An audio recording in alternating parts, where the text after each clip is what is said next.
Anytime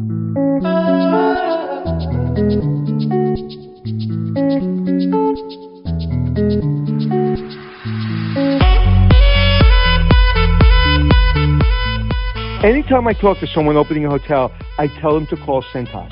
I've worked with them for years, and they're always leading the industry forward. And now, they're doing it again with Design Collective by Cintas. Gone are the days of all hotel employees looking exactly the same in outdated, mandated uniforms. Now, award-winning fashion designers at Design Collective by Cintas develop modern employee wardrobe collections. Retaining staff is about choice, and allowing employees to select garments they want is part of that choice. Employees love expressing their authentic selves, and now they can do it through apparel while their apparel stays on brand. A well-dressed team member is happier and more likely to deliver exceptional service while enhancing the overall hotel or casino experience. There is no other wardrobe collection like Design Collective. Their experience in design, along with their ability to actually implement the program, makes them the only company I'll call when it comes to employee apparel, period. Call them at 1-800-864-3676 or online at cintas.com/Design Collective.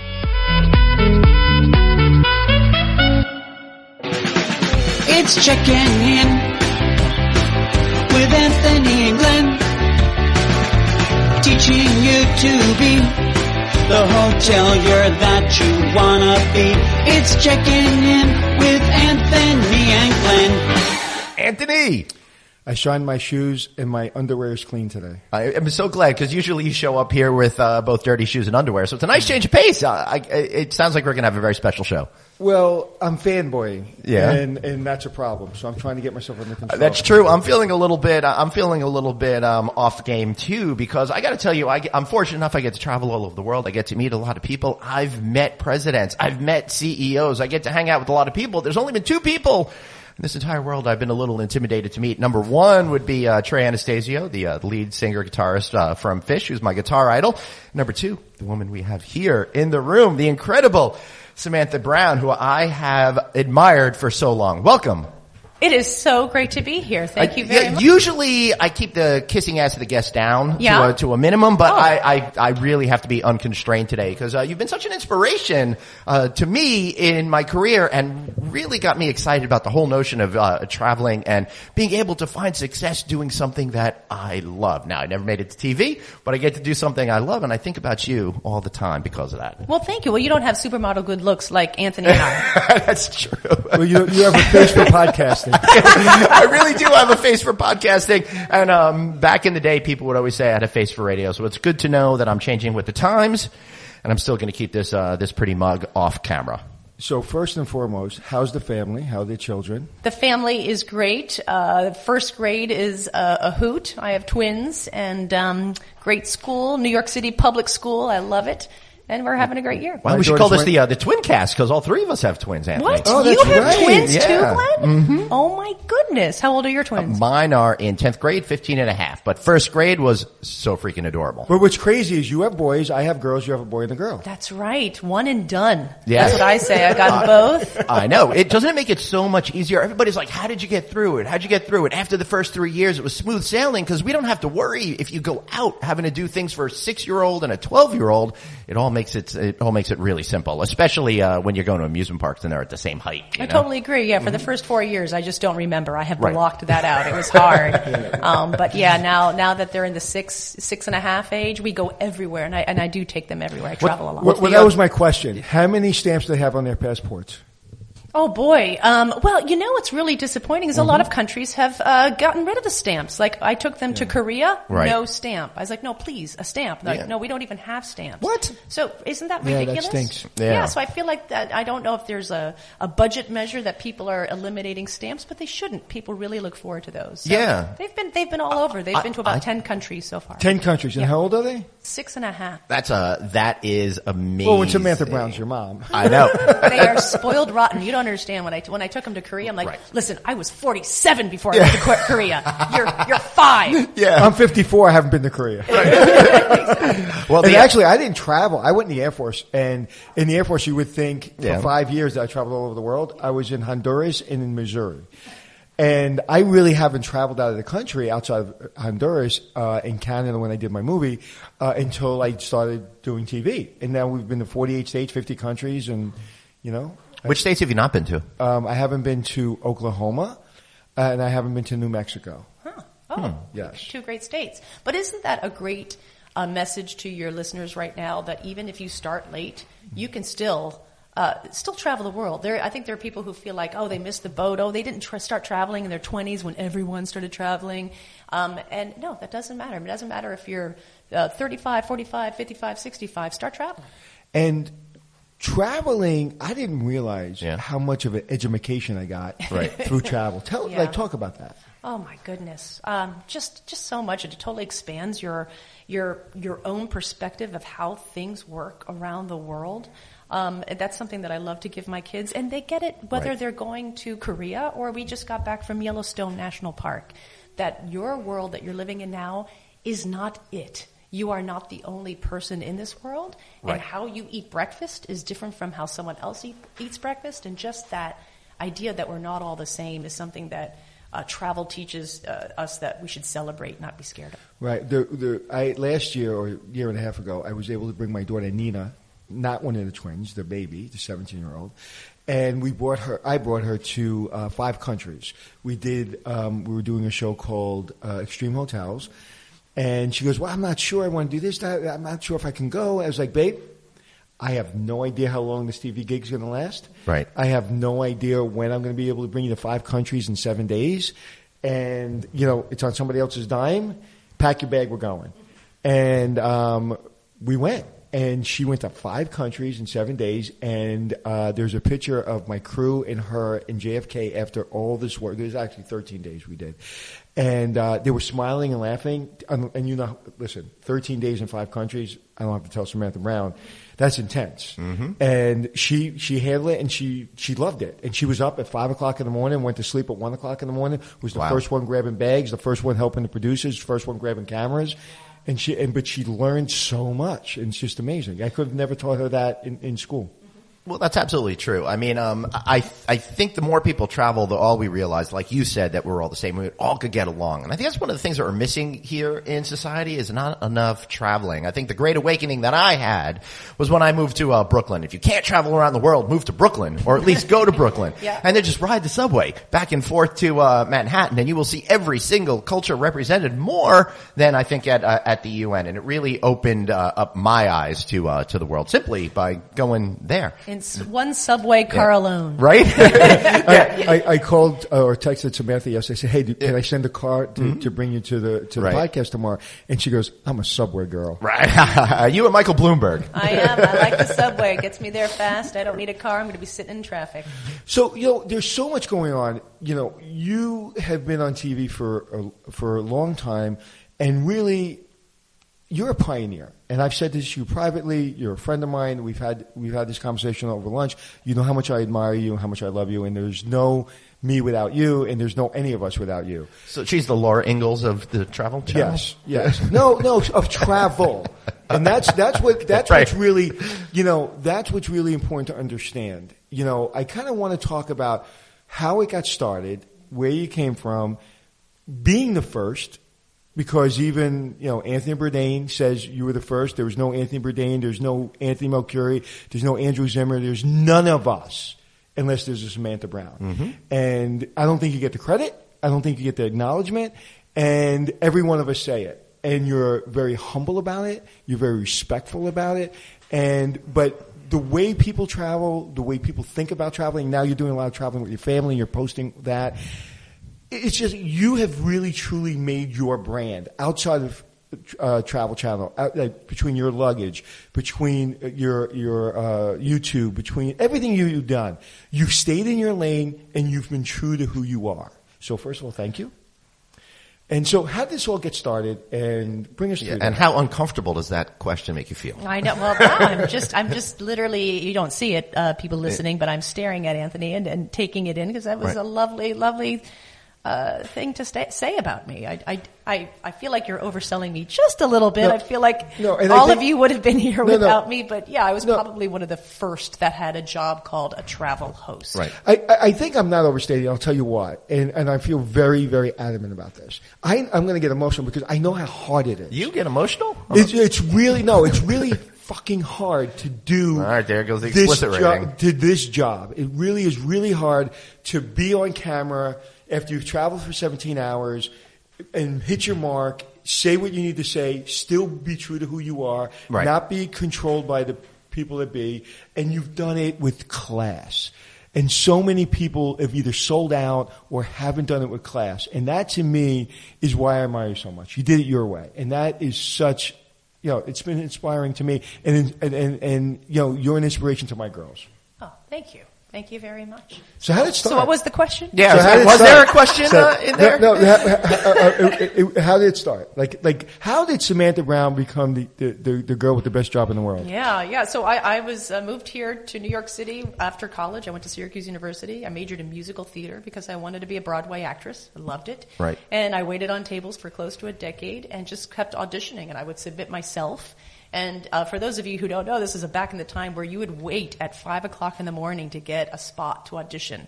And you'd get the spot, then you'd come back at 2 where you signed up for. So it was and then I'd go to my waitressing job. So there was a lot of Rejection? Pounding the pavements, right? Pounding the pavements. And quite simply, I submitted myself for commercials of this spokesperson for Cablevision, which I don't even think is around anymore, and Century Cable, Wendy Wire, and I got the job. And I self-submitted. I didn't have an agent. Wow. I got the job. It was a national commercial. The writer of those commercials recommended me to Jerry Smith from Pine Ridge Film and Television, who they were trying to cast the host of a brand new show for Travel Channel called Great Hotels. And he said, you should check this girl out. She's funny. She knows how to improv. And I always say that was my core skill to becoming a host. I could improv. And I even went down to the production office and they just said, here's our office, be funny. And that was my audition. And so, I figured it out. I knew what to do. And because when you are a host, as you know, there is no script, right? But it is still your job to inform, entertain, and drive the action of that scene. I'm still the actress. I still talk about things we do in terms of, they're not segments for me, they're scenes. And I just did that well. And that's how I got the job. And so when I got the job, I was like, what's a host? Right? This was over 20 years ago. There weren't that many hosts. And You probably thought like Vanna White or something. exactly. Like that. And I certainly didn't want to be that way where it was very presentational. Right. It's just lift your arm on one side, lift your arm on the other side, be pleasant. And I really wanted to push that. I think of Vanna White, I think cha-ching. But go ahead. Cha-ching for... She just makes a lot of money for Oh, doing Vanna that. White. Yeah, I was going to say, that was not me, believe me. I know. Cable 20 years ago, cable now. No one makes any money, but you do get experience. And all I thought was, you know what? I'm going to do this for 1 year and I'm going to have a reel. A reel is a video proof of my work, and I'm going to go to Los Angeles and go to sitcoms. But then I got the next job with the Travel Channel, and that led to the next job and the next job. So how did the Travel Channel job come? And also talk about what Travel Channel was when you started. Boy, gosh, I don't even remember. I think it had Lonely Planet on it, which I still love, like Justine and Ian and Megan, those three hosts, those are the big hosts of Travel. Gosh, I don't remember that at all. Do you? I don't Oh, wow, remember that at all you either. don't remember Lonely Planet? No. Well, then, I remember the show. I just don't PBS remember the took it. hosts and stuff. Yeah. And since then, there's been like 40 hosts for Lonely Right. Planet, but those were the three, the core. Gosh, what else was there? That's such a good question. I don't Well, it's just really such remember. open virgin territory. Everybody's trying to figure it out and discover it. I mean, True. nobody knew what was going to work, what wasn't going to work, and that's why I thought you really hit on something, because you made it seem approachable and that everybody can go and have those experiences, and your skill set belies the truth about how difficult it is, because you really made it seem so easy. And I'd be sitting at home on my couch going, I could do that. I could do that. Don't you know? love that Yeah. when people say that? Yeah. And So to your point, Glenn, talk about the first time you were on camera for Travel Channel. What was the hotel? What country were you in? And what were you feeling when you were doing it? Well, I'm sorry, my very first episode, it's been so long, it wasn't Great Hotels, it was called Great Vacation Homes. Okay. And my very first episode was in Ocala, Florida, at their vacation homes. And this is a great show. I still to this day think it was one of my best because we would just show up at people's vacation homes. This wasn't just sort of like what they rented to other people. This was their second home. And when you have a second home, you're lucky, obviously, but it's somewhere where people play, it's where they relax. It's a very different than their normal home. So it's one of the few places they have their own airport that goes to their backyard. John Travolta, that's where he lives. Oh, is that right? Yeah. Okay. We didn't have rich people. I mean, and that was the big thing. It wasn't even though they had a second home, it wasn't lifestyles of the rich and famous. We got to know the people and their lifestyle and just got to spend the day with them. But I remember, I had one cameraman, Gideon Carpenter, still talk to him today. And, we show up and it's just like, okay, here's the home. And I remember I got all these books on architecture and home design so I could be like, oh, look at that wood paneling. Oh, that's a Frank Lloyd Wright inspired. I thought that was my job, to be more like, okay, the couch, that's mid-century modern design. Right. I love your, tiles. And I'm just like, what am I doing? Right. And of course I I have the book and I highlighted it and I bring this big book with me. And the cameras start rolling and it just all falls apart. Right. I don't know my light fixture from my How scary. Auto. Right. And so you're just like, what do I do? Right. And I just started having fun with the family and fake it till you make it. Yeah. Or just realizing you're faking it too much, just be real. Right. But I remember just crying. I mean, I think that for the first year of my life, I cried at the end of every show because there was so much pressure where the cameras are rolling, the people are looking at you, you're nervous. Right. You all of a sudden have to talk to these people. And I was actually a pretty shy person to begin with. And so it was just like, what is happening? But that's so important. You just said something that I think is critical, and that people can learn from that. You see Samantha Brown, you see what you've accomplished, but for a year you were crying. I was a 45-year-old man with a family, 3 kids, a mortgage, and a life. I cried a lot the first season. The first episode, I cried like a 2-year-old stuck in the neck. Okay? I cried. And so I think because of that pressure, and you thought, what am I doing here? What did I do to my life? And the director and the producer were married. They were yelling at each other. And no one knew how to turn around a hotel. So at that moment, I decided I'm just going to take over, and I did. But people learn much more from Samantha Brown about the year you cried than they do of you having your own brand and everything that you're doing now, because too many people stop. Right? Because that crying and so the pressure's too much. I'm going to go back to trying to be an actress, or going back to being a waitress, or going back to school or whatever. I'm going to go hide away from this pain. How'd you get through it? Well, I think that the biggest lesson I learned, and still it's the biggest lesson I've learned, is that just because you're not good at something doesn't mean you're not meant for it. I think we've been brought up thinking that if you're not a natural, if you're not in junior high school doing what you want to do for the rest of your life, our American society really puts us in this position of you have to be a prodigy. You have to be the best at what you do at 18 and a half years old. 25, you should be knowing what you're doing, and you just don't. But that doesn't mean you don't belong there. And even though it felt so weird doing this show, on camera, I stuck with it, and I stuck with the really uncomfortable feelings. It was very uncomfortable. I would say for the first 4 years of my career, I was always like, oh gosh, who do I have to talk to? Oh gosh, I hope I'm not an idiot. I hope I ask the right questions. I hope all these things. Are you sure you didn't pluck that right out of my brain? Because that's exactly how I feel every day. And that's interesting. And I want to talk about the difference between, like, I come on and I'm doing a hotel show. It's what I've done for 30 years. Give me a mic. Where's the camera? I'm going to talk to you. It comes out of me like I'm sitting on my couch in my boxer shorts. It's never. Don't worry, he does not record these sitting on his couch in boxer shorts. It's just as comfortable. It's just as comfortable being on the podcast as when I was doing the show.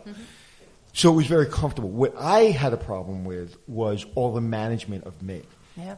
Between the agents, between the producers, between the director, because I've been a renegade and because I have a sharp tongue and attitude, that was hard for me because I fought for 5 seasons against all of this intrusion into my space. Yeah. But how difficult was it to come and like do a show like you were saying, and you're not the expert? Like that would break me because I couldn't perform. I couldn't. What's your center? Yeah.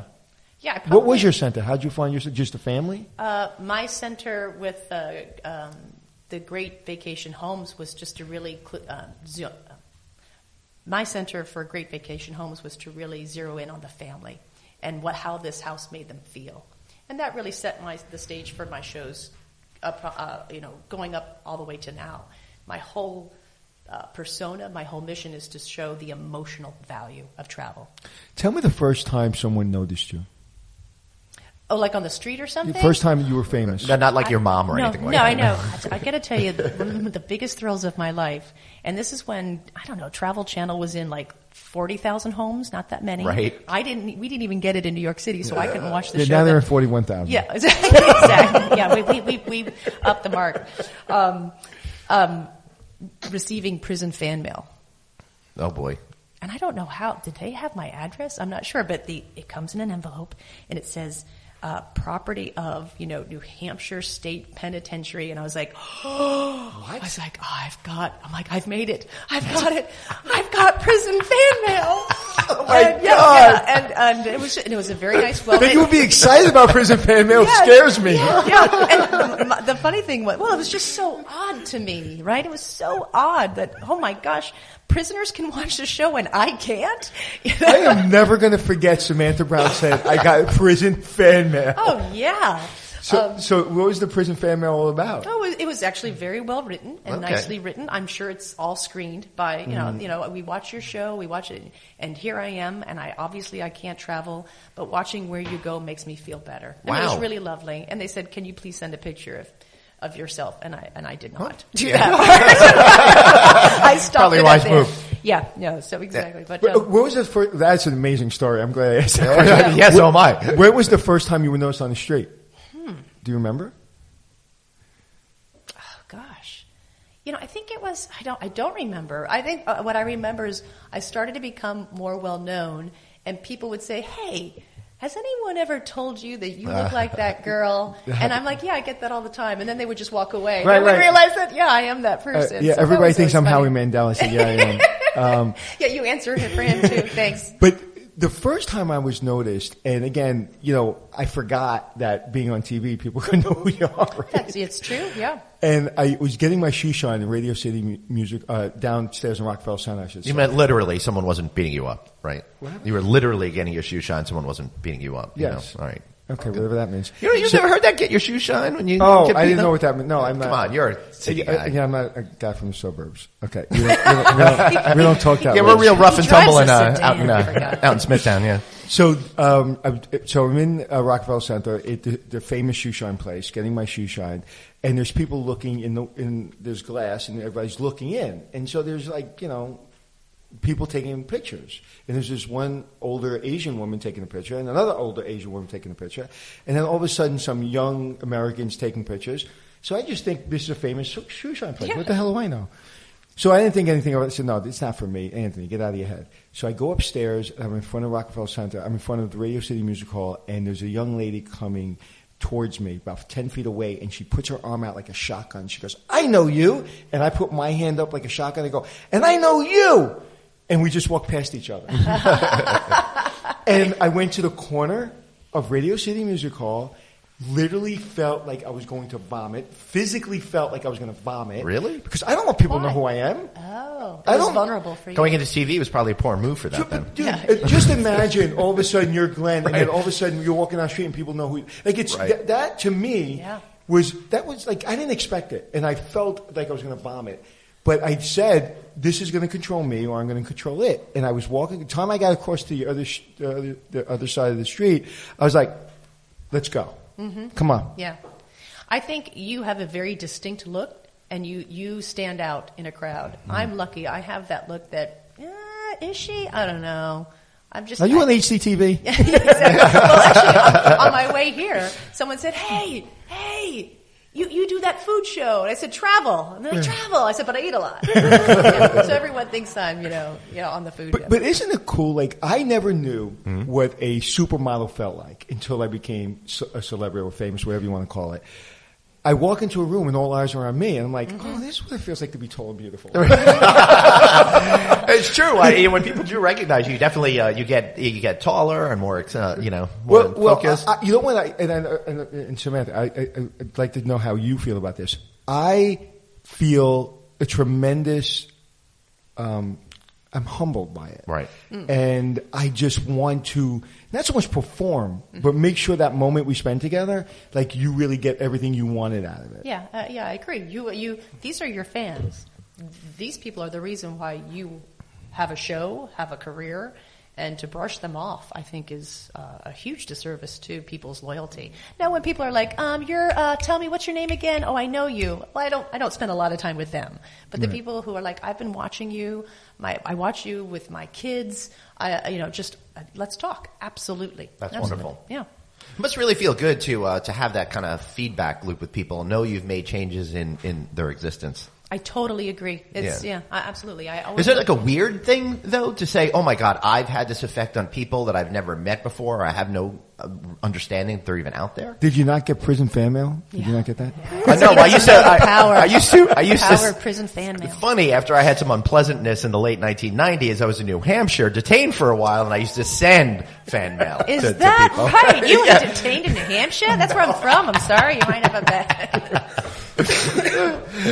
But you know what? I want to get to that answer, and then I got another couple of questions to ask you, going way back into your past. But do you feel a responsibility to you not only just spend that time with people, but to really acknowledge them, make them feel really good about themselves, and leave them in a better place than when they started talking to you? 100%, absolutely 100%. Whether it's on Facebook or it's my Instagram account, if people have taken the time to write me a lot, I spend an hour just kind of getting back to them, so they're getting me, and I'm saying something personal. Because it's just, again, it's so important. And it blows them away that you would do that. Yeah, I guess so. I guess people are like, oh my gosh, it's you. I'm like, right. Yeah, it is me. I don't have a person. I mean, I do have a person who helps me with my website, but they're not the person who comments. Right. Or, But it's also got to feel strange for you to say, I'm that person. People pulled me in this regard, and now I've got to have a responsibility to them. I would think that would be a really strange feeling to have, but maybe you're just used to it because it's been so long now.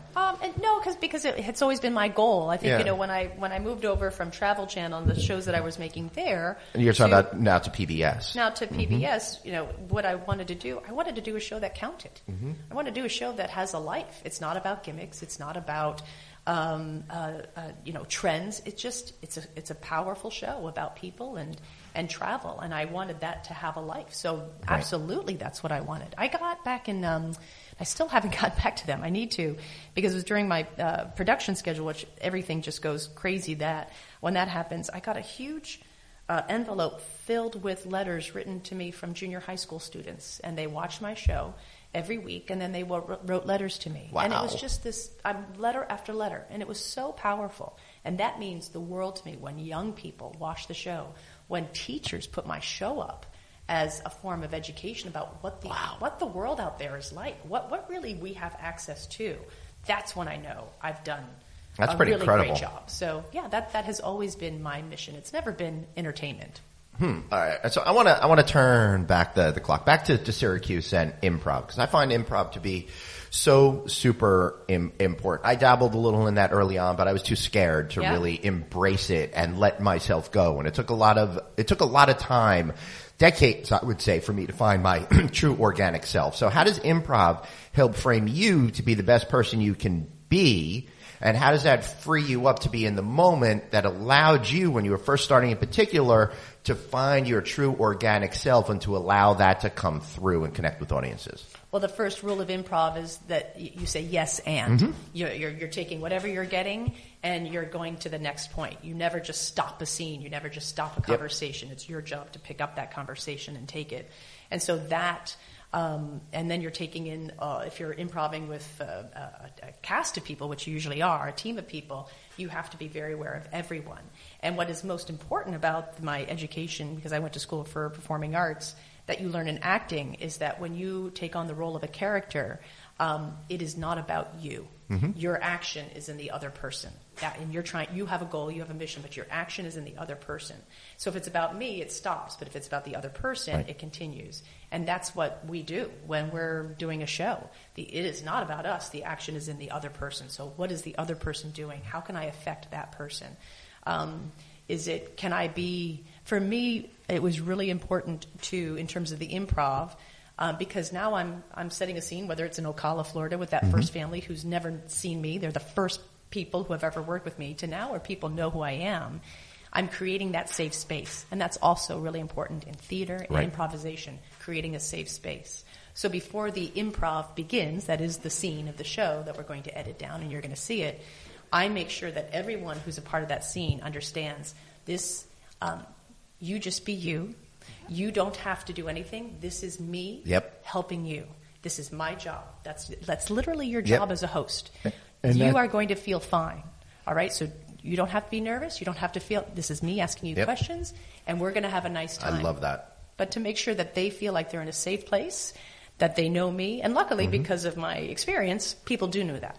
They know that they're in good hands. Yes. And so that's what we begin. So really when we start a scene from when I was in Syracuse University doing improv to now when we shoot scenes, it's an improvisational scene. Definitely. Right. Fascinating. Okay. So then again, back to those early days, you're doing the improv, but how did you realize that the persona that you were going to put onto camera was actually you? When did you stop thinking that you needed to be something else and relied on who you were as an individual, albeit maybe a little bit amplified? Yeah, I think it was just because I realized I was so woefully inadequate for the job. Right. That I realized, you're not an expert like a Rick Steves. Mm-hmm. You're not a journalist. Right. That's not your background. Mm-hmm. You're just an everyday person. But I felt that gave me a tremendous amount of power, that I was someone who people could connect with on a more, person-to-person basis. So I knew right away that I can't do a show about what to do when and if you're going to travel. I didn't feel like I had that power, like Rick Steves. If he's going to Dublin, you're going to figure out how Rick Steves went to Dublin and do what he did. But I could change the narrative to be, hey, you're going to Dublin with me now. Mm-hmm. And we're going to experience the city in the moment while Anthony Malchiori is sitting on his couch wearing his boxers. Right. I am taking you to Dublin, and we're just going to have fun today. And whatever you do with that experience, whether you plan your own trip or whether it means anything, for these next 30 minutes, you're in Rome. For these next 30 minutes, you're in Florida. That's what I concentrated on. It was more being in the moment than this is an itinerary show that you can then plug into your own travel. Right, and then that ties right back to the improv thing. And it sounds to me also, Anthony, maybe curiosity plays a whole lot of this, because you have that improv background, and then that curious nature that you have probably leads you to ask the right questions and be in the moment organically. I totally agree, but that moment, Glenn, did not come for the first 4 years of my career. I mean, and that's, just to keep pointing out to your audience, the person you see now, I've been doing this for 20 years, so I can walk in anywhere now and feel confident, feel like I can talk to anybody, but that was not the case for a good 4 years of my career. I was scared. I did a tremendous amount of research on people. This was like when the internet was just beginning, so it wasn't like I could just pick up my phone. Like I had to have all the research, so I just kind of got into it and understood who I was talking to, and so asking the right question is a really hard job. It's not and especially when you've just met someone. What's the first question you begin with, right? It's just very. That's why I started up with the kiss ass. Thing. Thank you. No, I appreciate that. It's a perfect way to start. Yes, thank you, Anthony. I have so many bad lines. Well, knock them out. Some of that the way to make my bad jokes less horrible. You have editing rights, right, Anthony? So, Glenn, you used the word all the good stuff he says. You used the word that I think is critical, and.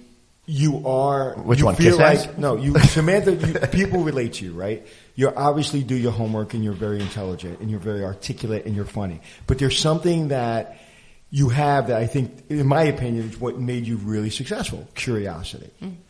Like, and you're not curious to learn just for yourself, to be selfish. You're curious and want to then entertain people with that curiosity and really teach people with that curiosity. I think a lot of people, a lot of hosts, they want to be the center of attention, and they're learning to be selfish. Like, it's literally hitting you and bouncing off. And I think that your curiosity is kind of, I think, is your superpower. Oh, thank you. Yeah, I mean, I really enjoy being with people, and that has been an evolution. Again, in the beginning, it was hard. I was shy. There were cameras on me. I felt like a lot of pressure was on me, and just realizing how wonderful it is when you finally can connect with people. Everybody has a great story. Everyone wants to talk about who they are. And it was just being a person who people would want to share that with. So that's what I felt like my job was, is to make people feel comfortable with me and know that you're in a good place right now. And that's interesting, because one of the things that people don't realize is we're going to do a TV show. So we have our own mindset. But think about the person that just signed the contract to allow us to come into their home, and I'll talk about my experience from Hotel Impossible. I am allowed to basically put a camera in your bedroom. I'm allowed to put a camera in your bathroom. I am allowed to basically do anything, and you can't sue me. And the responsibility of that I took very seriously very early on. It's like, this person is desperate. They're financially, their college fund, everything is at risk potentially. And they're trying to be brave for their family. And I come in with the ability to either help them and embarrass them, or help them and not embarrass them. And I decided that ratings and being on TV was never that important to me. What's important is to go in and for 4 days shut their head off and just shove as much information in that head as possible, and to try to calm their ego. And if a producer or a director or anyone on my set would ever do anything to disrespect or to feel like we're controlling them, like these fake TV shows, these fake reality shows that get scripts, and I just had this conversation with a person that was on one of these shows last night actually, and he said they were given a script. It's a show we all know very well. And the owner decided to be the bad guy because they wanted to make the bartender the bad guy. And the owner said, no, I'm not going to allow that. Make me the bad guy. And he played this character. I would fire everybody on the set. Like that because to me that's lying. Yeah. And so I think, to your point, safety. Yeah. When we come in, we look at it from our perspective, but I always try to look at it from the person that is now going to be on TV the first time, just signed their life away from me. And I really felt on my show, the loyalty and the trust started with my producers. Because my producers talk to them first, and if they think my producers are full of shit, they're going to think I'm full of shit. So if they believe my producers and they look at my producer and they're like, oh my God, this little Italian guy's crazy, and my producer goes, it'll be okay, to give them a thumbs up, which happened almost every show. They were like, okay, because I trust my producer, Anthony will be okay with me. And I think so to your point, trust is so important. I agree. And everyone who's on my crew now, they are an extension of me, and they were picked because of that. They're people I've been working with for 15 years. They were handpicked to be a part of my crew.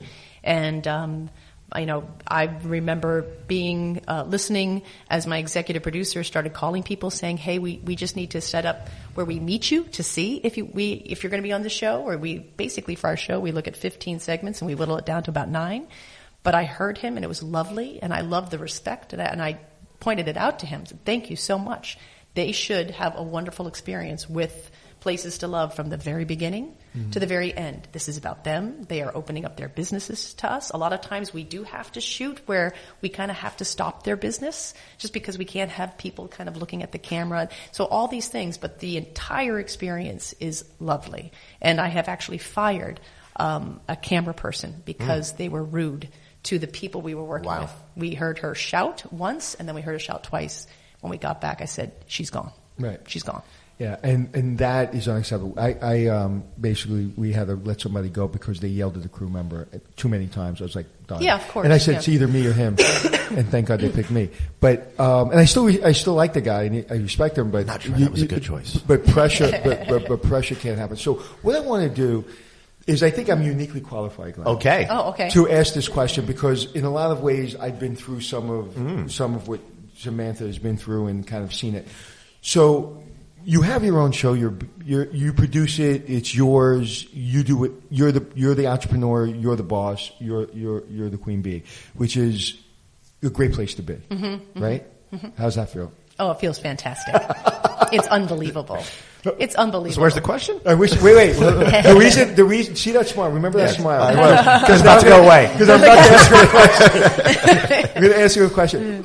But to get to that freedom, because we're all, we don't want money and we don't want status. We want freedom, right? And with freedom, you have I'll to take have all three. But you have to have freedom. You have to have money, and you have to have. That's true. You have to have status. You I'm have just to. messing with you. But the freedom is what we have, and that I have freedom now. I feel. Oh my God, I can't tell you. Yeah. It's amazing. But you were the first.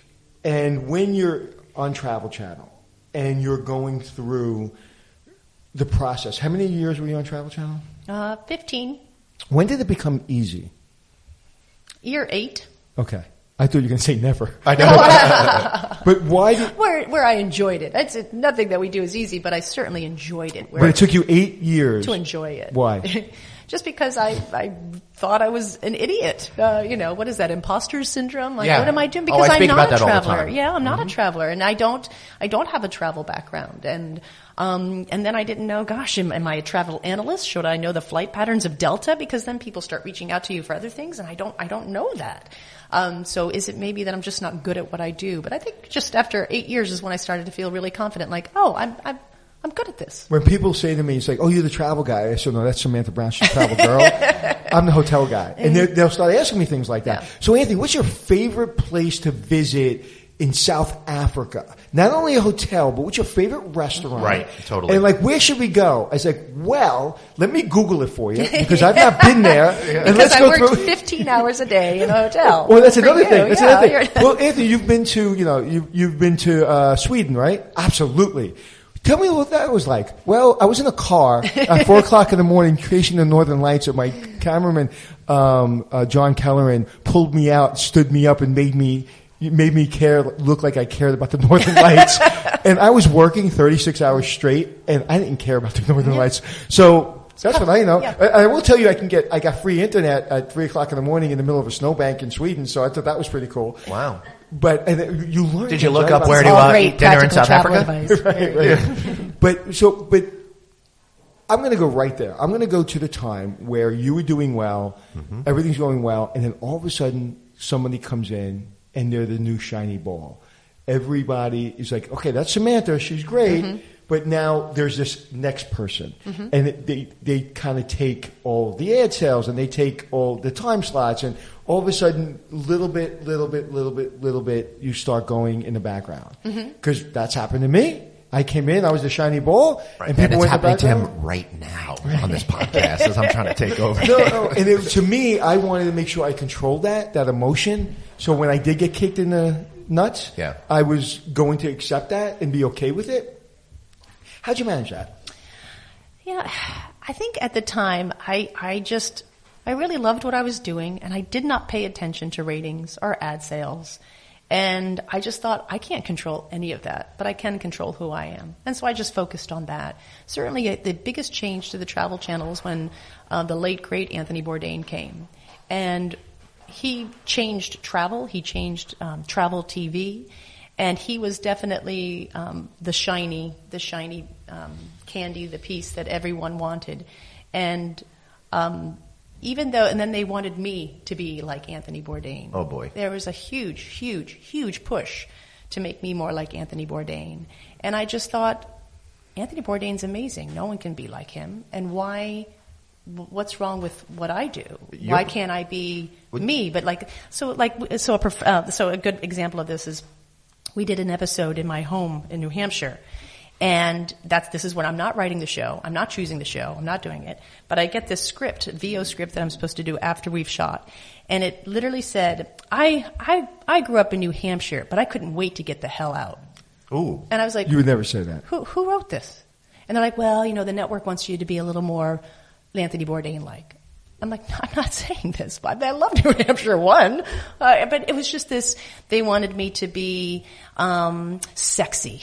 They got me all dolled up. I remember we went to China and I got a comment back that she should be wearing Christian Louboutin heels on the Great Wall of China. So some camp. That person was obviously not on the Great Wall of China. Exactly. So there was a tremendous confluence of just pressure of be rough, tough, and too cool for school, or be a sex really hot. And I'm neither. Like I'm fine with being the girl next door. I'm fine with that. But you guys clearly are not. And I always felt then it's time for me to go. Right. It's time for me to go. I don't have to do that. And what always upset me about the whole, hey, everyone needs to be Anthony Bourdain, is that everyone inferred that as he was tough. He was a little rude, a little dismissive, right? But that wasn't him. And if you watched any of his shows, he was caring.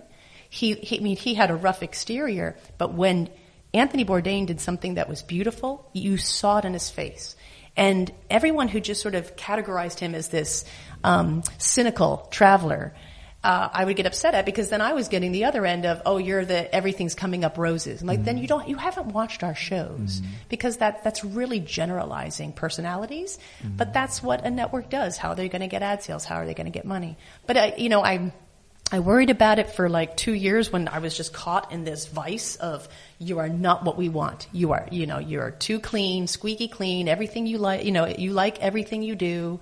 And here's the thing, like, we have producers vet all the experiences. Of course you could go to a place and not like what you do, but why would you spend time on that and show it on camera? It is phenomenally expensive to shoot a travel show. I'm not going to go to a place and have a bad time. That's not doing a service to you to watch, and then it becomes the shtick. Oh, she's not happy, and isn't it fun to see Samantha Brown miserable? Like, this is getting shticky, weird, and it's not true. And I was fired from the Travel Channel, but I was glad to go. Wow. Well, okay, everyone is fired from TV. Yeah, that's a good point. So no one sticks along right, a long time. And so I choose never to use that word, because I have been waiting for the day I got on TV to be told I'm not going to be on TV anymore. So I refuse to use the word fired, because no one ever stays, right? Eventually you go. There was a transition. But I want to make 2 points. One, and I heard it from, I've never met Anthony Bourdain. You've met Anthony. You're friends with Anthony.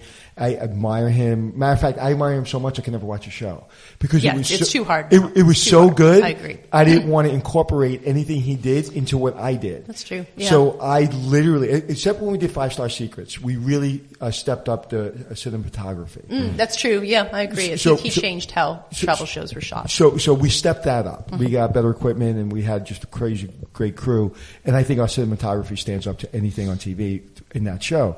And that was because of Anthony Bourdain. But I stopped watching his show. Literally stopped watching it, because it's like, he's just so different. Yeah. And he's just amazing. Everybody wanted to be him. Every girl wanted to sleep with him. Every guy wanted to buy a beer with him. It was amazing. And I don't think he was this nasty guy. I think he just didn't have time for nonsense. His bullshit monitor was so high, and it was awesome. And I remember that the first time I met Anthony Bourdain was at a Travel Channel event. And of course, I was so nervous I had a margarita before. I had the event, and I was 20 minutes early, and I went into this cheap Mexican bar on like 3rd Avenue, and margarita please, drank it and went into the event, and there I am, and I'm meeting him for the first time. And I think I said something like, wow, you get to do all the things I don't get to do. Like, they don't allow me to, blah, blah, blah, blah, blah. And he looked at me just straight on and just said, you don't have to do anything you don't want to do. And I remember thinking, well, one, you are in a position to have that attitude, and to have that belief. You are Anthony Bourdain. Yeah, he never had to do. Little people like me who still want a job, we kind of have to do things that we're not too thrilled about. But now with my show, Places to Love, I don't have to do anything I don't want to do. So I got there, and I always remember that moment with him. I always remember that moment with him, thinking, I will never get there, but I will work towards it. And I got there, because in the end, he's right. I don't get why you would be intimidated, because you've got a great pedigree for yourself and you've accomplished so much, and I can imagine you wouldn't have the confidence going into that situation. It's Anthony fucking Bourdain. I know it's exactly. It's Anthony fucking Bourdain. But Oh my God. still, come Wait, on. Samantha Brown just dropped that phone. Exactly. Yes, we won. Yeah. We won. Then we're going to run that clip. But Anthony Bourdain said, and there was, and you can talk about it, not talk about it, but there's a video of Samantha and Anthony to tell you what good sports Yeah, they I saw are, it. working together when Anthony was kind of coming on the channel and Samantha was kind of like whatever was going on. And Anthony said, he goes, there is no Anthony Bourdain without Samantha Brown. He said it out of his own words. And I heard that. So she may not admit that, but he said that. So I was drunk on tequila. Do you want to talk about that little clip? Oh yeah, that was actually, I did his Christmas special. So Anthony Bourdain every year went to a Christmas special that made Travel Channel cringe. And this is why every host loved him. Mm-hmm. He stood up for the host. He didn't care about how, That's awesome. Discovery Channel would come down on him and be like, I don't care. Yeah. People were scared. Producers were scared. They were scared of him. The Anthony. network executives were scared of him. He did get to do, and he did exactly what he wanted. And so he would do these Christmas specials where Krampus was. And so he asked me to come on and do a character where I played, I was Samantha Brown, clearly, but things had gone terribly wrong in my life. And now I was, essentially living in a hotel room with a lot of cats. And he was bringing me, April Bloomfield, a vegetarian meal. And he said, basically he had, he had said some mean things about me on camera, which I never thought they were mean. They were picking on me. But let me interrupt Okay. real quick.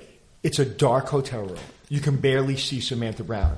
I think Trash her makeup everywhere. her makeup's running. There's trash Self-done, everywhere. by the way. That Right. makeup was my Nice. idea. She's sitting there. He's down the hall. He's bringing her some food. They're in the same hotel. And he walks in. Hey, Samantha. And she's sitting watching TV with her cats. And it's very dark. So you have to get that. It's like, Yeah. and she's like, oh, it's you. So go ahead. Yeah, it was great. And there were a bunch of things that we had to actually remove from censorship. Oh, you were dropping fuck bombs like they were going out of style. No, yeah, that's true, because knowing that they were going to actually have to Right, beep them out, because right. you can't just fake an Right. F-bomb. Right. You have to say it and trust that they're going to take it out. I figured on the Travel Channel they would take it out. Right. But no, it was great. And I basically laid into him and just said, everyone loves you and, but I'm the one, I forget some of the words, but it was listen, funny. I always admired you. Everyone kisses your ass like it's an amuse-bouche. Greatest line ever. The greatest line Yep. ever. Yep. Watching that 5-minute clip, maybe the best thing I've ever Yeah. watched. I've always admired Can I tell you the funny line that they kept ahead. out? And you can, Yeah. you can play this. I don't care. I said, oh, Travel Channel, you have to have a dick or be one. Because I was the only female and they fired me. So this was after they let me go. Oh, wow. So that's maybe something that people don't know. They let me go so I could do whatever I wanted. And Wow. so it was less laying into him and more, Right. this network's idea of literally firing the only female and having it be an all male network where, come on. Anyway, so he just let me have fun. And But he that was says great. so much about both of you. And when I watched that clip, I'm a big Anthony Bourdain fan, but I'm a bigger Samantha Brown fan. I'm not saying that because you're my friend. Just because I know what you had to go through from the beginning. I can't imagine what it's to be a female in that role. So I know it's hard enough for me. So just tremendous respect. But when you did that and you leaned into it in the biggest way, I was like, that is a person that knows who she is. And if you haven't seen it, you gotta go just Google Anthony Bourdain and Samantha Brown. It is funny. I mean, It's really, hysterical. it's classic. Did you start last night?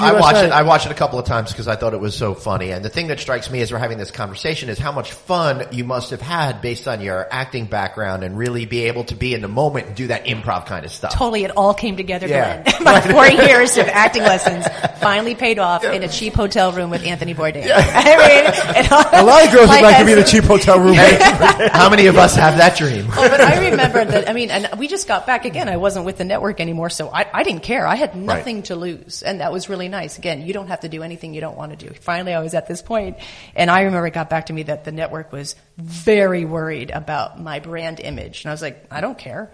My brand image is that I'm funny and I can roll with the punches and have fun. And so it's, I'm a pretty down-to-earth person. And this was at the time that only Twitter existed. And I think I got maybe 5,000 new Twitter followers just on that show, which was huge at the point. It was just like go. Like all of a sudden people had, my fans totally loved it.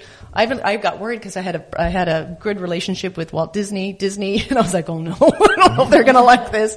They came back to me, they're like, oh, we thought it was so funny. It was just, it was all in good fun. And because Anthony was a good sport too, so you needed both of you to be honest from the heart of what it was. Yeah. And I thought it was amazing. And it's so funny because Travel Channel wanted you to be gritty, and then finally you're gritty. And you're like, stop being gritty. That's so true. I never thought of that. Like, oh, you want gritty? Here we go, baby. I'll give you gritty. I'll give you gritty. Oh, make Anthony began to look like a fucking Boy Scout. I must have talked about that clip. I don't know if I ever told you I saw that clip. I must have talked about that clip to my wife 100 times. Because again, it goes from you're everything that people want you to be, because that's who you are. It's not like the audience loves you not because the Travel Channel loves you, it's because the audience loves you. You stay on TV if the audience loves you. Or you don't, if a producer has hair up his ass, which a lot of times they do. I was probably almost fired or my show was canceled from literally season 1. I was going to say every year you cut your heads on the chopping block. Season 9, we're there, and then all of a sudden they're like, we don't know if no one ever told me to this day. No one ever told me it's coming back or not coming back. So I just choose to live in a fantasy world. Right. But it wasn't that hard punch in the gut for me. Matter of fact, it was the opposite of that. It was just like, okay, my next move is this, that, and the other thing. Yeah. And so was there when you're no longer on Travel Channel, did you get punched in the gut? And do you use the word fired to kind of make it easier? I use the word fired because that's how it felt. Okay. So, you could say let go, we didn't pick up your contract, but it feels like you're fired. Right. Mm-hmm. And it's not for anyone who's let go or you're made redundant or whatever that word is. You feel like you're fired. But you were with them just up until recently. You were doing specials with them about a year ago. So I was with them solidly for 10 years, and then 5 years there were specials. So the first time it happened, it was this, wow, holy mackerel. But I did feel like, oh, I get to do things now that I've always wanted to do. I mean, it's a huge time commitment to shoot a show. I could do anything. For 9 years, I did nothing. Yeah, exactly. You're just a show. I wanted to have children. Right. Now I can have children. I'm home. I always say that having a travel show was the best form of birth control you can have. It's higher than birth control. It's just nothing's going to happen. But so I was like, I want kids, and then they brought me back. Travel Channel after like 2 or 3 years because there was another regime change, and I did maybe one thing for them, and they're like, like okay, all right. And then they brought me back again in a much bigger way, and this was going to be she's back on the Travel Channel, and I shot a show with Chris Grundy called 50/50. It was a great show. We did 6 episodes. And by the 4th episode, they said, it's not doing well.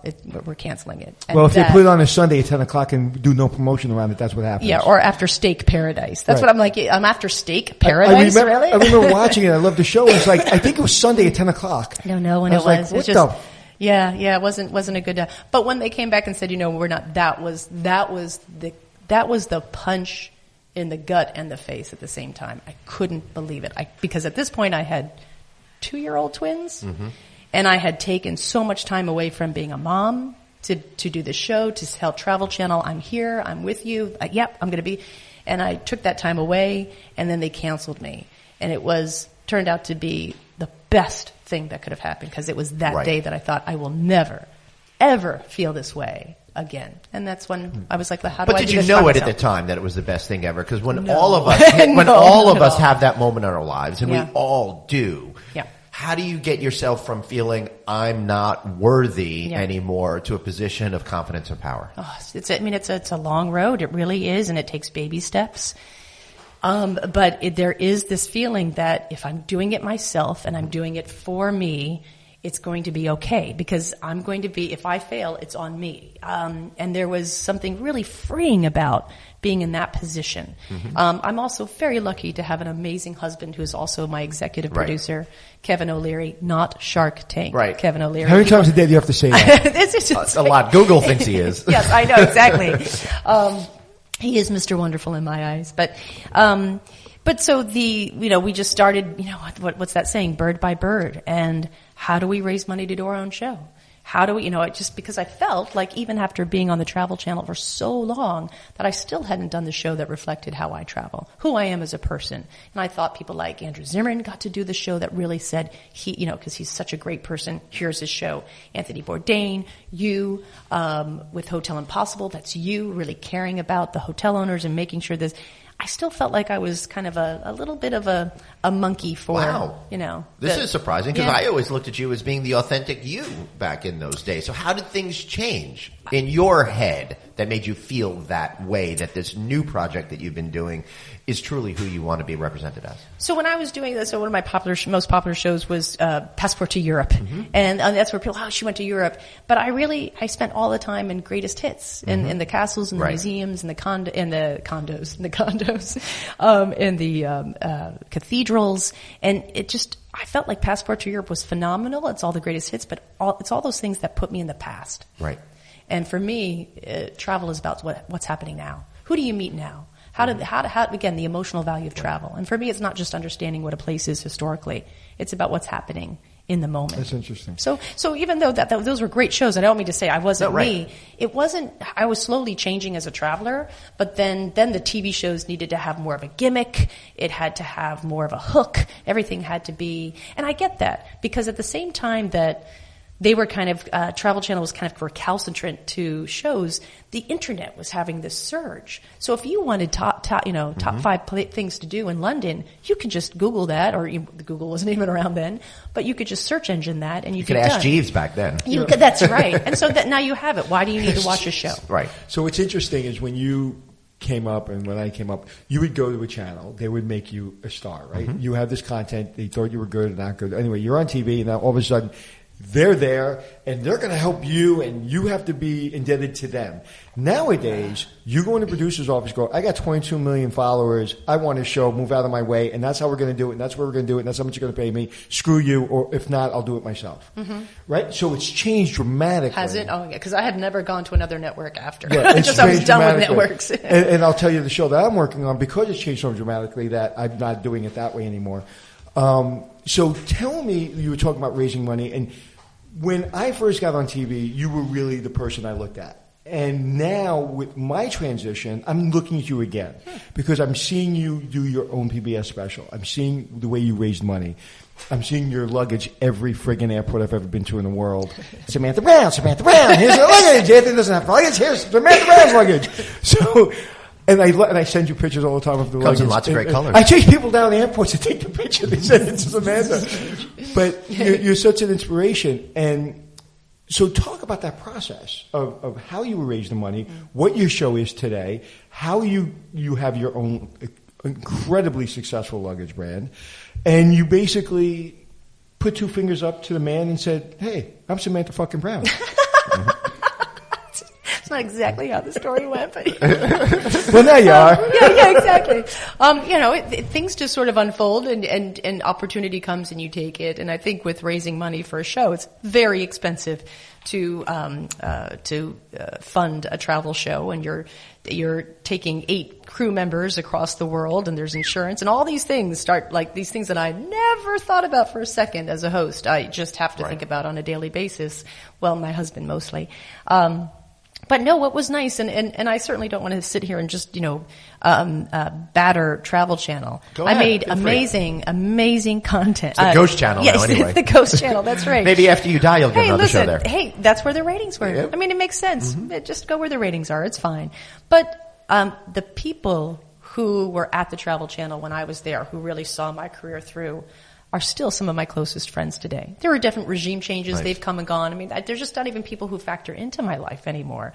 But the people that I met in those first 10 years, 12 years, we started reaching out to them. And, we have this person. And so this is where it is so important that wherever life takes you, you are a kind, good person and you show class. Because you have no idea, and it's not for the end result, but you have no idea how these people are going to come back in your lives. Right. And when I always wanted to be a person people wanted to work with.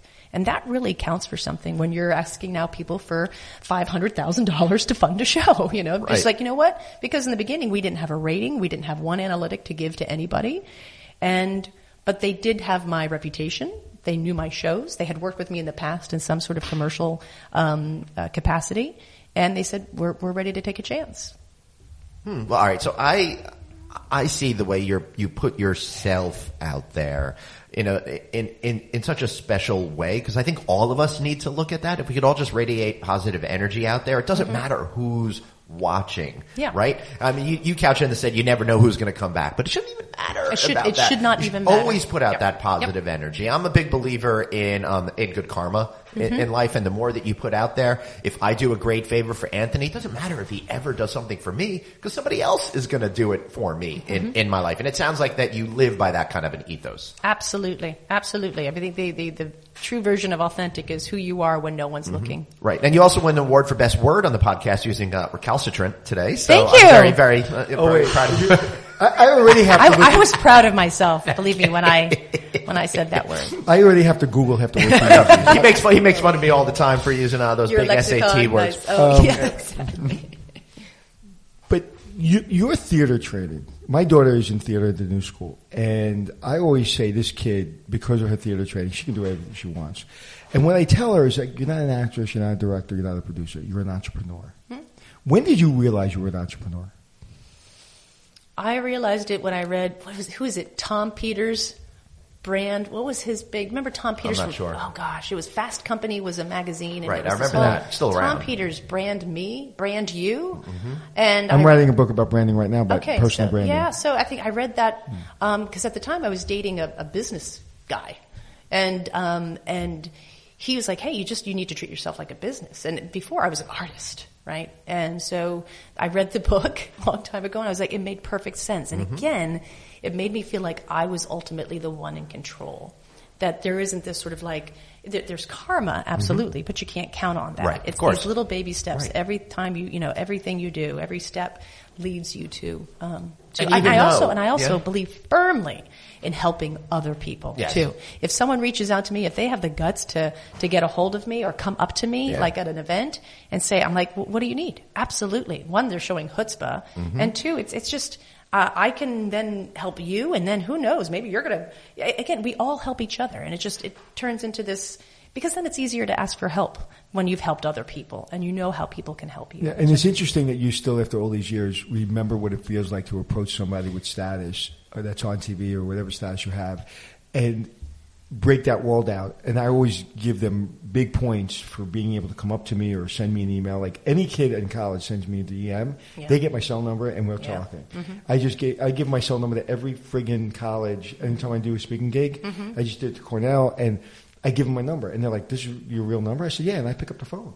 And if you ask me if it's really me, I'm going to hang up on you. Like, just let's have this relationship. And I think so many times people just forget that. Yeah. I've never forgot the block of cheese when I was a kid. Like, I've never forgot using food stamps at ShopRite. I never forgot that.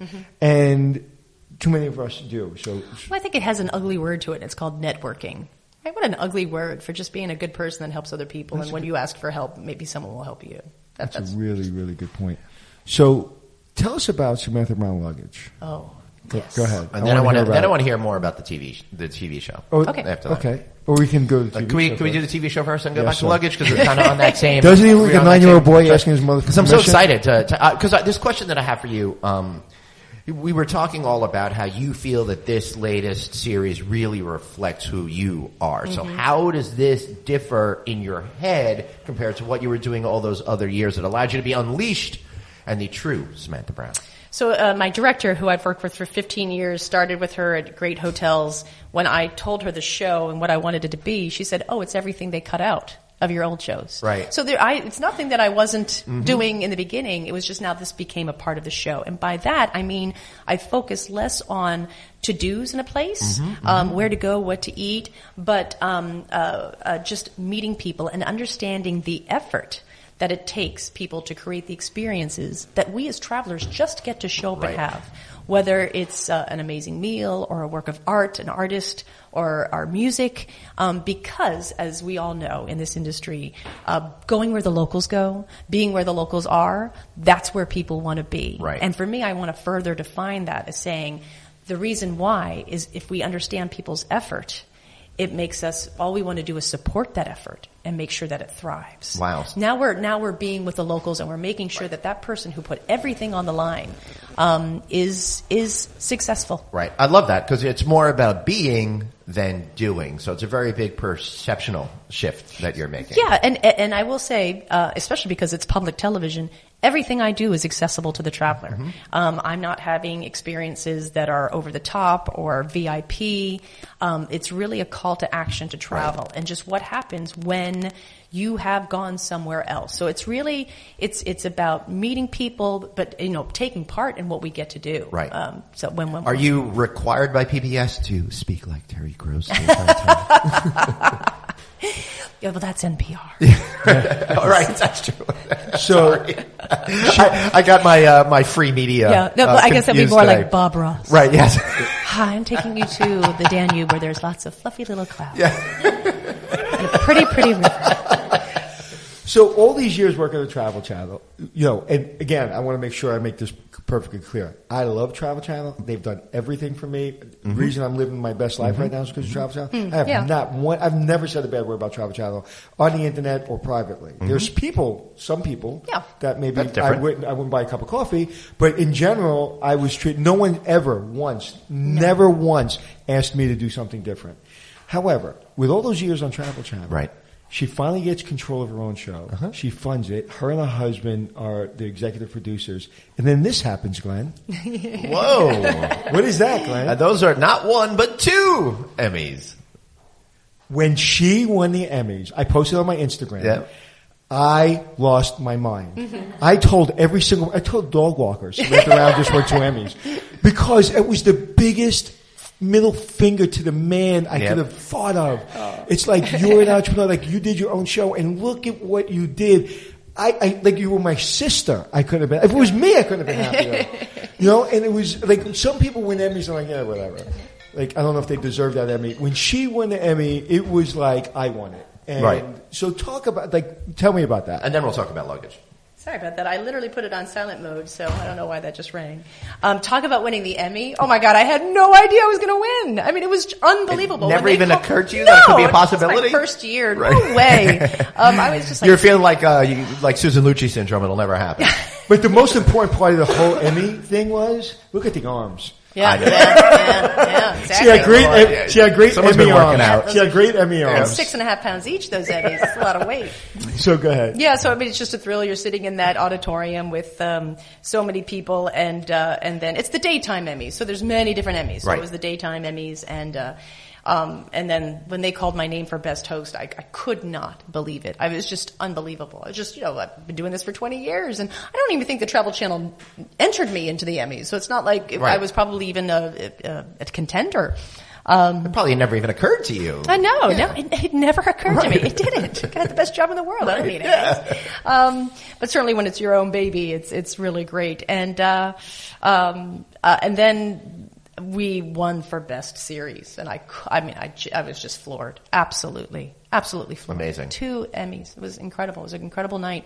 The thing is, I was like, well, they give you this huge box for the Emmy, and I'm like, well, I'm not shipping this. I'm putting it in my carry-on bag, and I'm taking it home. Well, I'm buying a ticket for it. Exactly. It's going to have its own seat. And next to Yo-Yo Ma's cello. So when was the moment after you and your husband celebrated? You celebrated by everybody, took the pictures, everything. You're sitting, no makeup on, you're having a cup of coffee in your beautiful kitchen, and you're by yourself with the Emmys. Like, when did it sink in? Oh, I mean, it really still hasn't. I look over when I'm having my coffee every day, my cup of tea, and just look and just think, oh my gosh. I mean, it really is, you don't really need awards, but it is such a validation for everything we've done and all the sacrifices that were made, and the idea that when I stuck with who I was and what I wanted to show, it would be recognized. Unbelievable. It was, like I said, I can't even talk about it. It was like when you love somebody and care about somebody and you really like admire their work. Yeah. It's not like Samantha and I hang out every day. It's like we're friends, but the admiration, and then when you know, I would not, even though I was a fan of yours before, I would not have been as excited, even if I knew you, if I didn't go through the process. Mm-hmm. I think the reason I fanboy so much and I go through, and when you get an Emmy, that I get so excited is because I understand the pain. Yeah. And not to ever complain, because we got the best jobs in the world and I'm the luckiest human being in the world. But dude, you got to get up. Mm-hmm. You got to be prepared. Your organizational skills got to be on point. You've got to make sure your family's good. You got to make sure you're healthy. You got to make sure you can't be sick. You can't have a bad day. It is on. Mm-hmm. And they're not like babying you. No one's babying you. No one's kind of saying, are you feeling good today? What do you need? It's like you're on. Right. To be able to push through all that and having children and doing it your way is everything. It is. So congratulations. Thank you very much. All right, so check this transition out. I'm checking it out, Glenn. Are you ready? So when you were taking home the Emmy in your carry-on bag, was it Samantha Brown labeled luggage? Oh, that's a beautiful transition. That was good. Hell yeah. That was good, Glenn. I was going to make fun of you, but that was good. Yeah. So how did that all come together? And a carry-on, a 22-inch carry-on, fits TSA two. approved? TSA approved, fits two Emmys perfectly. So tell us about the luggage. The luggage, I've been making luggage or designing it. I don't physically make it since 2001, so close to 10 years now. And, this was at a time, it came at the right time where this was just when airlines were imposing their carry-on rules, and all of a sudden having a bag was drudgery. Right. Do you check it? You're now going to be charged $50 to check a bag, round trip, or $60 now, but all of these rules came down on us. The liquid rule came in, and getting to an airport was miserable, and having that bag was an albatross. And so I just wanted, again, my whole, feeling is that what is the emotional value of travel? So it's changed the narrative from, I've got to carry on my bag, I've got to lift it over my head, I've got to fight for overhead bin space, and create what is just like colorful, beautiful luggage that would get you noticed in an airport where people would be like, oh, I love your luggage. Oh, what a pretty color. Right. And because I think one of the problems of travel is that it is totally alienating. It isolates us immediately, especially when we're solo travelers like ourselves. Right. We're in these massive cavernous spaces, transitioning from one world to the other. We feel like we're herds of animals. We're not treated well. You have to bring your own sense of luxury, confidence, and comfort when you travel. And so I thought I could put that in a bag. And awesome. So it was just gorgeous. It's gorgeous luggage. And then it had some few amenities that really tied into because you designed it based on your experience as opposed to a lot of luggage that seems to be designed in a vacuum. It's amazing to me that up until like the 1980s there weren't wheels on bags, right? So the people that design these things aren't necessarily travelers themselves. And you do little clever things like making sure you have the right pockets so everything is easily accessible. Yeah. And just even something as convenient as having a see-through bag that can pop out so you can put all your TSA, 3-ounce or less containers in there to be easily seen and then snap back in. I love those little details that you put into it. Yeah, it's just those things of the person who's traveling all the time, you don't have a lot of time to see if you've packed everything up, and sometimes having a clear bag is the difference between you remembering your favorite charger that's $40 from a certain store and forgetting it and leaving it behind. Yes. So it's that kind of one look that when people give you those really cool cases for your electronics and it's a total fabric and you have no idea what's in there, make it clear. Now I see. It's just those little touches. I could have bought a house with all the money I spent on chargers because I forgot my chargers. No, it's so true. Yeah, it's absolutely right. That's why our travel tip, go down to the front desk and ask if they have any spares because lots of people have left them. They all do. Here's the other thing that I keep losing again and again. I've lost $150 worth of nice water bottles. How do we got to change that, right? Because now no one wants to get a plastic bottle, so we bring our nice, really highfalutin, status-lifting water bottle, and then we leave it behind. So that's my next thing. Well, that's why you got to go to more hotel industry events because they're giving them out constantly. Oh, I have all of those, and I lose those too. Thank goodness I go to them. Those and journals. Sorry, Anthony. No, it's okay. So there's two things you can go to housekeeping for in hotels, right? The number one thing are charges. What's the number two thing? Sex toys. Oh, for God's sake! I was gonna say soap. All right, so there are other people watching. They're all completely Used? mortified. Sex toys. And you don't know. I don't think anybody's leaving brand new ones because they had a good night at the hotel. Right. Anthony is caught short needing right? sex Is toys that right? all the They time. have a lot of 100%. Every director of housekeeping is sitting there going, praise the Lord. What do I do? Anthony's right. I'll tell you why. I There's a lot of know why. People don't go back and fetch them when they lose them. No. What I'm saying is, okay, let me back up. Yes, it's charges and it's also sex toys. And the reason the box gets bigger and bigger because 90% of the people will never call you and say, hey, I like my sex toy, right? I'd like to meet the 10% that do. However, the 10% that do, it's like they left their baby. Right. And if their infant is in a box somewhere in that housekeeping and you don't send it back to them, they will kill your entire family. We've had that. Did you have to touch it? Yeah, I was going to say. I have nothing to do with that. I'm not director of housekeeping. Oh my goodness. It's true. It's crazy. It's true. I can picture people at the hazmat set and suits coming in, taking it over to FedEx. Wow. So, anyway, so your own show, your luggage.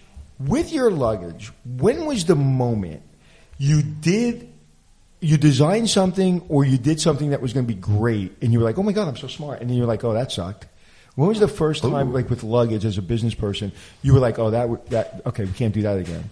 Oh, I've made that a few times. So give me the biggest, best one. I would say that the first one was we had a hard case, which I was not a hard case fan at all. This is probably 7 years ago. And so we designed an open pocket of that hard case. It would flip. Part of the hard case would actually flip out.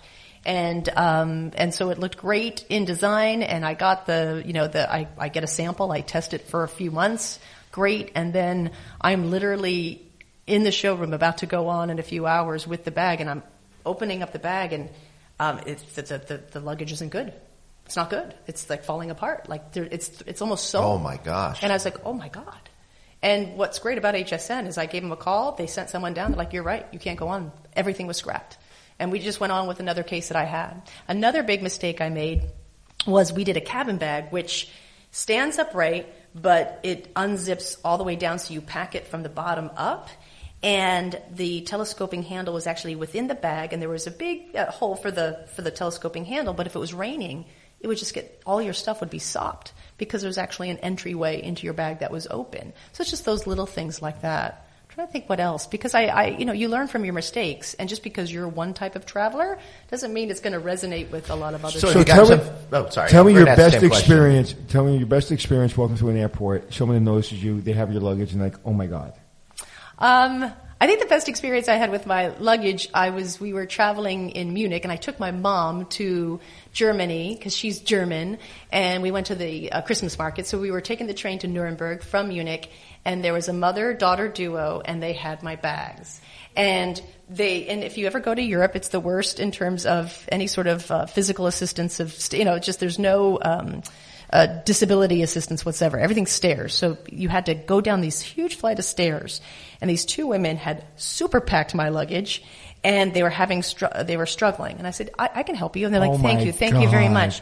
And I grabbed the woman's bag, and the daughter's like, Mom. She's like, what? She's like, Mom.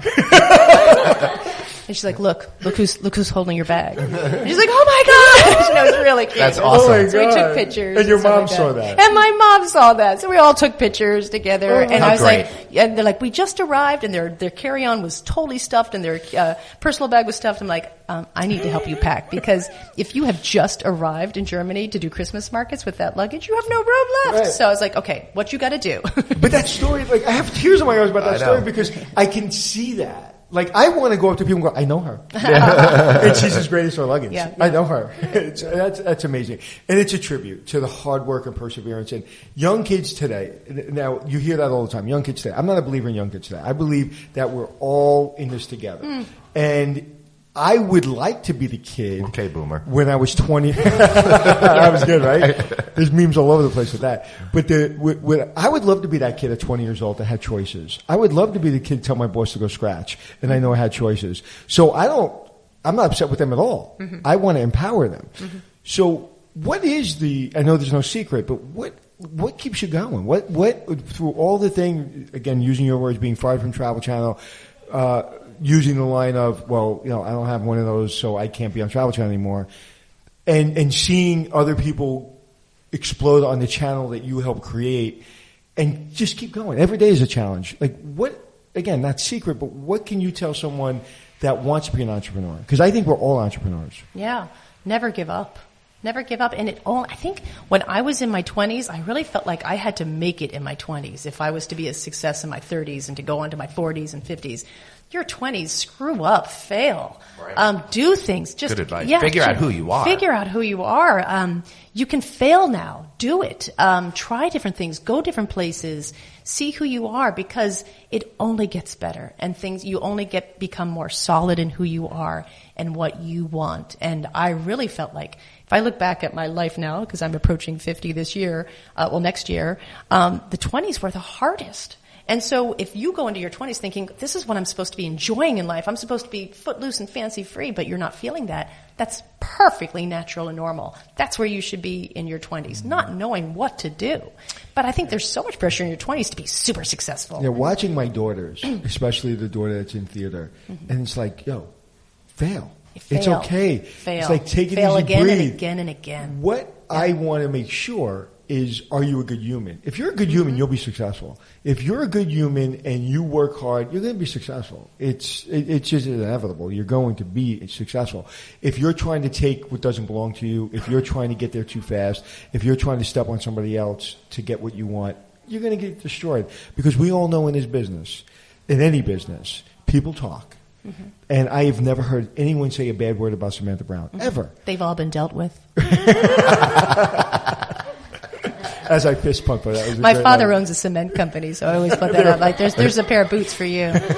I'm only kidding. My mother ran numbers for the mafia, so I can have you disappear. That's so true. Oh my gosh, Alyssa Milano. I tell my daughter's boyfriends, it's like, you won't die. You'll disappear. Yeah. Well, isn't that the same thing? I said, you have no evidence. I have no idea what you're talking about. You can disappear because sent you to Disney World. You never know. That's a riot. So. All right, we're at that time of the show. So I know we've been talking a lot about you. We've learned a lot, but we like to end each show by saying, tell us something that we don't know about you. Oh my gosh, you're going to put this on me right now. Right now. Okay. Boom! Right. Okay. Okay. I'm going to make it good. What do you know? Because I've got some good ones. I'm sure you got a lot of them. Okay, so obviously we're editing this out. This whole break. I mean, in terms the whole hour, the last hour and 23 minutes. No, just this break. Okay. We edit nothing unless you tell us to. Okay. No, I mean just like how long it's going to take me, because I've got good ones. Like I can come up with one while you wait. Okay, that you know about me? So you start thinking. Okay. No, not about you, but about me. Anthony, tell us something we don't know about you, sir. Okay. The moment that I knew that, wow, I did something here, right? Mm-hmm. I'm standing at an ad sales event, and this young lady comes up to me, and she goes, me and my husband sit in our bed, and we watch your show, and oh my God, you're amazing. Could you imagine who that person was? No. Heidi Klum, and she thought you were Howie Mandel. It was much better than that, and she was much sexier than that. I don't know. I'm just wondering why they were using such poor grammar and not saying my husband and I, but other than that, I can't. He's becoming recalcitrant over that statement. Who? Samantha Brown. No! I don't remember. You remember the first time we ever met, we were at an event, you came up to me and you said, oh my God. I'd lay in bed and I was like, and with my husband, and I watch your show and you're great. Like, and the way you said it was like you meant it. Not because I'm the new guy. Like you were like, there was something the way you said it in your eyes. That was the moment I stepped into it. I was like, okay. Nice. Oh, well, thank you. Do you remember that totally moment? remember that now. That is so funny. That was everything. Because we did love you. We'd be in hotels, which would be nice because we traveled a lot and that sort of thing. That was everything to me. Because I was like, because again, I didn't get this when I was 20. I didn't get this when I started. I was in my 40s. So, I would watch Adam and I would watch Anthony and I would watch Samantha and Andrew and like, how do I get to them? And now all of a sudden, the person I've watched all the time on television is telling me this. Right. And then Andrew gave me the greatest advice I've ever had in my life, which I will not share. I will tell you, it was in a great papaya. I can tell you off mic. He gave me the greatest lesson I've ever learned in the business. And they accepted me. And I was like, and then Adam sat next to my wife. My wife's a big fan of Adam. Sat next to Adam, and my wife's not a celebrity person at all. She can care less. She doesn't, she can care less. And she's like, but I do want to meet Adam. And he sat next to her, was gracious and wonderful. And I'm like, oh my God. Good people. Yep. I'm in this world. It's amazing. All the hosts of the Travel Channel got along very well. And look at Bert. I know look what's happening to Bert. Oh, I love Bert. He's blowing up. I know. Bert Kreischer, Yeah. he's blowing up. He's amazing, and he's doing it his way. Yeah. We were at an ad sales event, and With Bert? With Bert. Did he take his top off? Of course he did. Of course he did. The question is, did he put his shirt on? So the president is sitting there. We're all the big salespeople, ad salespeople. So we're all like kind of fancy and like, oh yes, sir, of course, yeah, we'll do it, whatever. We're all being fancy. And Bert says, "I gotta go." Gets up in the middle of it. "I gotta go. Good night." Takes his shirt off and walks out. It's the best. Again, another host we love because of how he. And I was like, he's going to get fired. Yeah. And like, he got like 3 more shows. Yeah, exactly. But he is blowing up right now, and I'm so excited for him. It's like, and that's another thing. It's about, at least what I felt from hosts. I've never had a host feel like I'm doing something I shouldn't be doing. Every single person on Travel Channel, from Jack to you to Andrew to Adam, have supported me, and that was amazing. So, have you found out what something What you're going to share? Yeah. Okay, yeah. good. So my absolute favorite meal when I travel. Ooh, wait, drum roll. I want to hear this. Whatever beer is in the minibar and a can of Pringles. Nice. Really? I get so excited when I'm like, you know what? It's going to be a beer and Pringle night, and I eat the entire sleeve. I love it. Wow. Just thought you'd like to know that. I do. Okay, what's the most you've ever paid for a beer and Pringles in a minibar? I think that'd be like $10 for a can of Pringles. You can find Pringles anywhere. It's like the fruitcake of the concession world. Really? M&M's. I always find you can find M&M's. I was about to say I'm more of a peanut M&M guy. Yeah, me too. Yeah, I need a little protein. As I got older, I became a peanut M&M guy. I wonder what that's about. So tell us something we don't know about you, Glenn. What's your minibar favorite? I want to know what your minibar favorite is first. This goes out to my friends over at Bar Tech who sell mini bars. I'm happy for anything in the mini bars when I'm super hungry and need relief. So I'm not super picky. I love the Pringles. I love the peanut M&Ms. I also like regular peanuts or anything that's going to give me a little bit of energy without the high sugars and fat and stuff like that. I like when it's a local product. I like when love the like local if you go to beers. Vermont or something, they usually put something local in your refrigerator. I love that. Yeah. And I also love when I go to the Georgian Terrace in Atlanta. They know I love their beef jerky, so they always send up to the room and they make it homemade, and it's really terrific. Nice. So something you don't know about me. All right, first thing is I have to confess I was never arrested and put in jail in New Hampshire. Okay. It was Vermont. Just kidding. But I used to watch you back in the day. Interesting word there. Because we are framing the early 2000s part of my development, not today. And I used to watch the show and go, I wonder if I could ever do that. I wonder if I could ever be that person. I know we teased about it a little bit at the beginning of the conversation, but you really gave me the confidence in order to know that I could find who my authentic self was and to get out of the little shell that I was in. And learning that you also used to be shy and reserved is very inspirational, I think, to me. And I want to tell everybody that's out there, you can do it if you feel that you're quiet. I used to be a super wallflower. I used to be intimidated by getting into conversations, and now I'm not intimidated by anyone except for you, of course, and Trey Anastasio. But other than those two people, it's all good. So that's a little something about me. Anthony? Now I know what I look like when I'm fanboying over Samantha, because that looks so pathetic.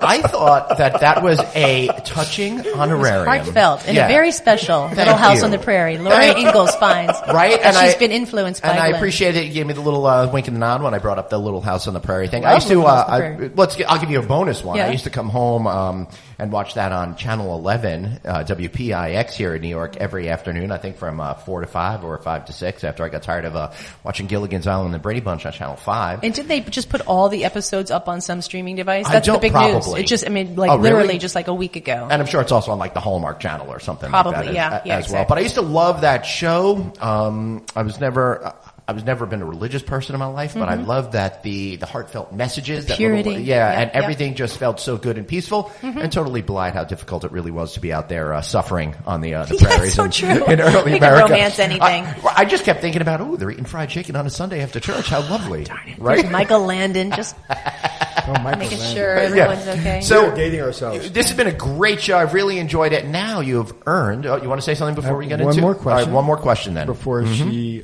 We usually have lots of shamelessly last plugs. questions. Yeah, well, I do, and you get mad. But what's the one? I'm going to ask you the question because I was hoping this is the question people ask you, and you've been asked a million times, and I hate that I'm going to ask you this, but I'm going to ask you: what's your favorite place What's my favorite to place? travel to? I love Asia, all of Asia, but China. I just like being in Really? China. Yeah, Why? I whenever we go there, even from my Travel Channel days to we've been there twice now. There's something about the Chinese that we really connect to as Americans. We're very similar. I think we're much more similar to their work aesthetic, than we are than Europeans. Whenever we're in the European zone, it's like, oh my gosh, please. Try to get a sandwich at 4 o'clock in Spain, right? Exactly. Like, we're Americans. We work. Right. But I think being in a place that is so vastly different from us, you just let go and you just take it in like you're a 6-year-old. And I've always loved being. One place you have been, if there's been a place, which one place you haven't been to that you want to go to? Oh my gosh. I would love to go to, so many places. First one that comes to your mind. Oh my God. Africa. I mean, obviously that's a continent, but to do more within the countries that are there, just again, different cultures. I don't. How many countries have you been to? I've been to 72 countries. In every I'm state? kidding.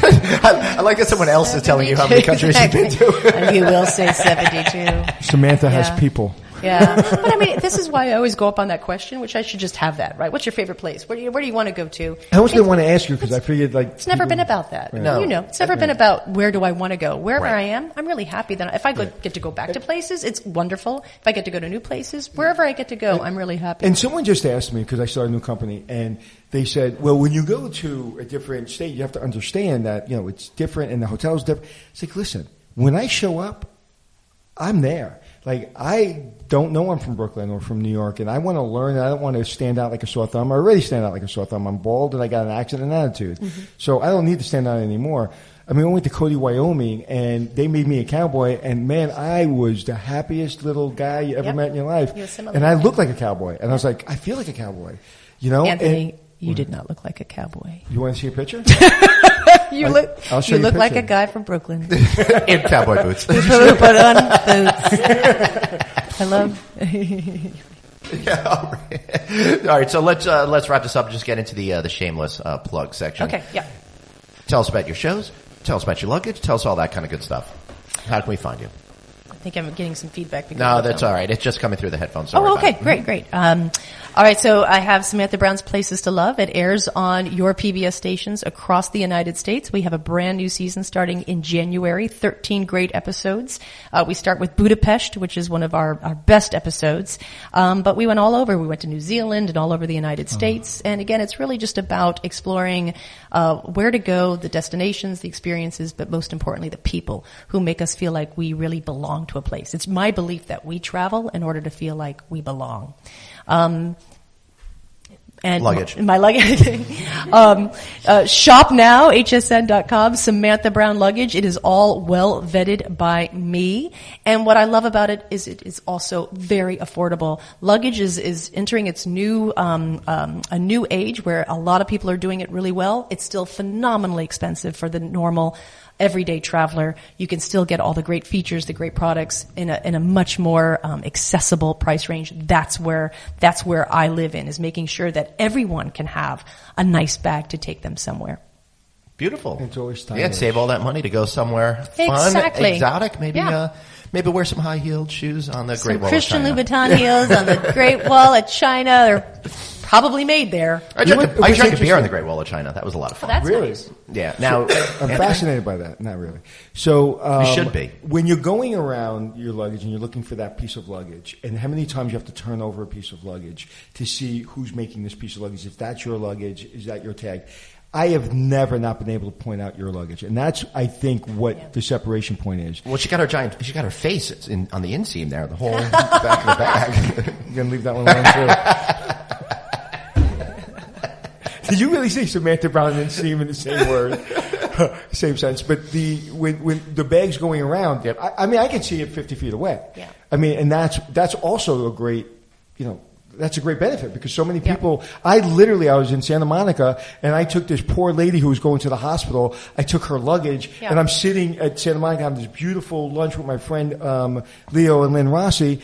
And I get a call from the airport saying, you have a lady who needs her insulin, luggage. I was like, holy shit. Oh, you took someone I else's took her luggage. Oh, no. Yeah, it's the same my luggage. I goodness. took her luggage. Oh. So they had to do a swap. Right. Yeah. And so, that doesn't happen with Samantha Brown luggage. No, It's it very certainly distinctive. does not. All right, Anthony, we got to wrap this bad boy up. How do we find you? Anyway, you want to be on the internet at Anthony Hotels. Excellent. And I am at Traveling Glenn. And if you love checking in with Anthony and Glenn, which I know you do, check out some of the other shows. Check out NoVacancyNews.com. Subscribe to our newsletter. Text the word hotel to 66866. Check out No Vacancy with me, Glenn Hausman, the Hotel Design Podcast, the Hotel Tech Podcast, the Business of Hotels Podcast. The Hotel You Want to Ask podcast. That's going to be our newest launch. We're going to be launching that one next week. Stay tuned for that show. It'll be a really good one, but I want to thank you all for listening. We'll be back next time. So for Samantha, Anthony, and myself, thanks for checking in. It's checking in with Anthony and Glenn, teaching you to be the hotelier that you wanna be. It's checking in with Anthony and Glenn.